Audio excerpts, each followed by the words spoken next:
皆さんごきげんよう、上川薫です。今回取り上げる話題は、反ムンジェイン派の人たちが一体大統領をどのような言葉で批判しているのかといったことについて触れていきます。現在あの国においては、春に行われる国会の選挙に向けて様々な動きが起こっています。ムンジェイン大統領を支持する報道機関は、ムンジェイン大統領がいかに外交に頑張っているか、もしくは弱者救済のために福祉事業などに取り組んでいるかといったことを必死で伝えている一方、反ムンジェイン派の報道機関はいかに警国の経済が悪くなっているのか、若者たちがどれだけ苦しんでいるかといったことを訴えて、それぞれの報道機関が国民を煽っている真っ最中です。それではムンジェイン大統領をどのような言葉で批判しているのか記事を見ていきましょう。また、現在の大統領支持率についても触れていきます。それではニュースを一緒に見ていきましょう。キム・ヨンサム大統領の次男、ムンジェイン大統領に露骨な非難。大統領が国民を犬豚として見ている。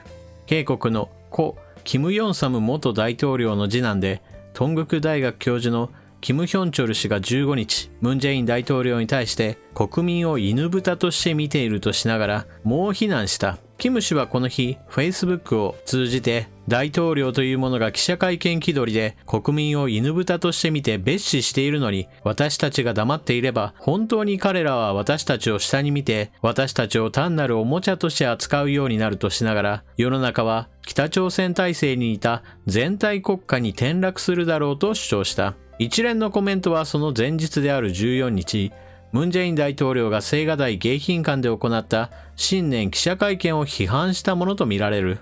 キム氏は気を奮い立てて立ち上がり、私たち全員が大韓民国を守るために国民抵抗権を強力に発動しなければならないと付け加えた。4.15 総選挙に関して、キム氏は野党に票を入れるべきだという意見も出した。キム氏は青瓦台から邪悪な彼らを引きずり出すための合法的かつ唯一の方法は情けない野党ではあるが、遅まき統合しようと努力している新党に私たち国民が圧倒的な力で票を集めなければならないと主張した。キム氏はこれまでもソーシャルメディア空間を通じてムンジェイン大統領と与党に対する非難を繰り返している。警国の世論調査は大統領側にとって都合よく操作されているといった指摘がよく行われているのですが、今回発表された世論調査ではムンジェイン大統領の不支持率が上昇しています。ムンジェイン大統領の不支持率 51.2% に支持と逆転。警国の世論調査会社リアルメーターが16日に発表したムンジェイン大統領の支持率は前週に比べて 3.7 ポイント低い 45.1% だった。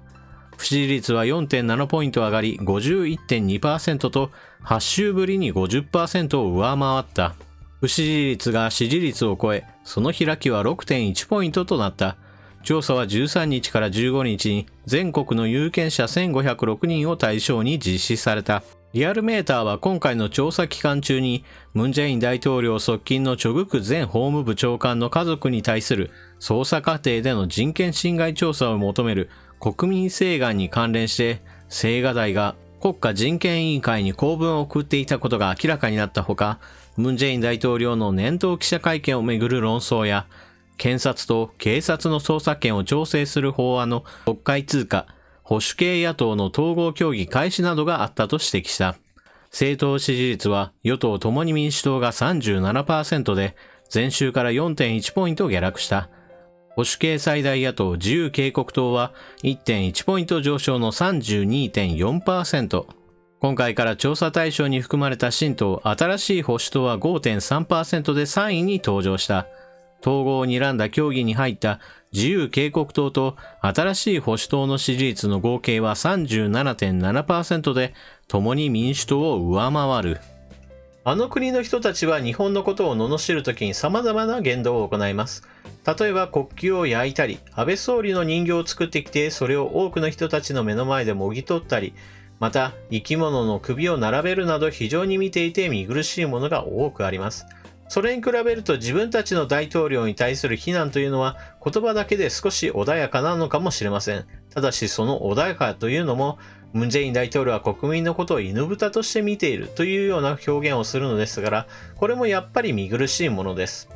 ししかしこういった表現というものがあちらの国では標準的なのかもしれません。あの国の知性レベルについてのお話は一つ置いとくとして、今回注目されるのはこの世論調査で不支持率の方が大きくなったということです。あの国の世論調査についてお話をするときには毎回のように前置きが必要になります。あの国で行われている世論調査というのは、大抵は政権側に操作されているかもしれない、そのような疑惑のつきまとう信頼度の低いものだということです。しかしその信頼度の低い調査において不支持率が大きくなったということは一つの注目ポイントです。ここからわかるのは、浮動票と呼ばれるような人たちが少しずつ反対派の方に回ってきたという傾向が見えることです。その傾向を表しているのが与党・野党の力関係です。これ以前の世論調査においては与党の方が圧倒的に有利でした。しかし今回の調査を見ると野党の力が伸びており、もしかしたら野党の連合が組まれれば熱戦を展開するかもしれないという状況であることがわかります。もちろん実際に野党が競合してうまく機能するか、またそれを国民が支持するかといった大きな問題はあります。しかし、もしかしたらこのままうまくいけば野党の方が力をつけるかもしれないというような状況になるのはかなり意外な展開だと私は思っています。さて、このような状況下でムン・ジェイン大統領の未来とは2つあります。その1つ目がまず春の選挙で与党が勝利するという流れです。この場合はムン・ジェイン大統領は自分の勢力を維持するためにどのような手を尽くすでしょうか。そこで考えられているのは1期5年というこの大統領の任期を変更するために尽力するでしょう。ムン・ジェイン大統領がこれまで見てきた政策能力というのは極めて偏っています。外交や経済政策においては失政と呼ばれるものが非常に目立ちます。彼の行う政策というのは必ずと言っていいように弱者救済であるとか労働者保護といった名目が立ちます。実際彼のやっている政策というのは確かに労働者保護というものを念頭に置いたものというのが目立ちます。例えば最低賃金の急激な値上げであったり、労働時間の制限といったものも確かに労働者を保護する政策として日本国内においても訴える人たちは非常に多くいる政策です。しかしその結果として反企業と言われるほどに企業の力を削ぎ落として警国の経済そのものにダメージを与える政策になっています。しかしそれが岩盤支持層にとってはムン・ジェイン大統領は弱者に優しい人だなという柔らかいイメージを作って岩盤支持層の人たちの心をがっしりと掴んでいるのも事実です。また外交政策においても私はたびたび指摘しているようにそれらはほとんど失政の類です。ところがこのように経済政策や外交で失政続きにもかかわらず彼が自分自身の身を守るために行っている政策は非常に準備万端といった形で実施されており、裁判所、検察、警察、そして軍部にも彼に逆らう人がいないように少しずつ人事の入れ替えや制度の改正などを行っています。ですから自分の身を守るための保身の能力については極めて高い政治能力を発揮しており、この高い政治能力が発揮されて最終的に目指すのはやはり任期を変更する1期5年ではなく2期10年、もしくは選挙さえ勝てば何期でも連続して当選できるような制度変更かもしれないのです。そして第2の道は当然のように総選挙で負けるというパターンです。この場合はレームダック、いわば力をどんどんと失っていくというルートに入ります。この場合は自分自身の権力が落ちていくことを防ぐことはほとんど無理でしょう。大統領制の制度そのものについて変更するような指示は受けられないでしょうし、与党が弱体化しては自分の政策を何か進めるというのもかなり困難になるでしょう。ですが、たとえレームダック化が起こったとしても彼自身の地位というものは安泰かもしれません。裁判所のメンバーをしっかりと自分の息のかかった人物にすることによって弾劾裁判といったものを避けることができます。また自分自身や周りのスキャンダルというものが発生したとしてもそれを摘発する能力というのは検察には残っていないでしょう。また警察についても彼の息のかかった人物が次々と要職を占めるようになっており、ムン・ジェイン政権を攻撃するといったことが非常に困難な状況になるでしょう。ですが、スキャンダルがあったとしても、それを裁くことができないというような状況が続けば、国民の不満は溜まっていくことになります。そしてついには岩盤支持層についても、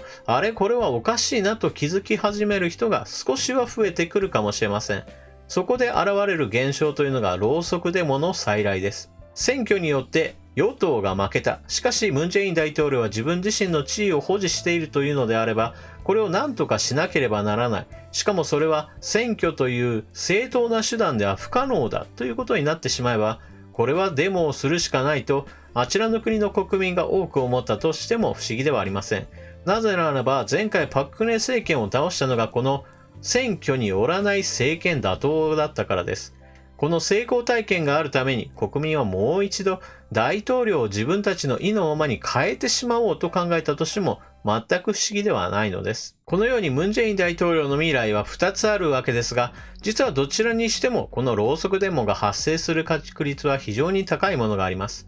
例えば選挙で与党が勝って大統領制度そのものを改変しようとなった時に、反対派の人たちが黙っているとはとても思えません。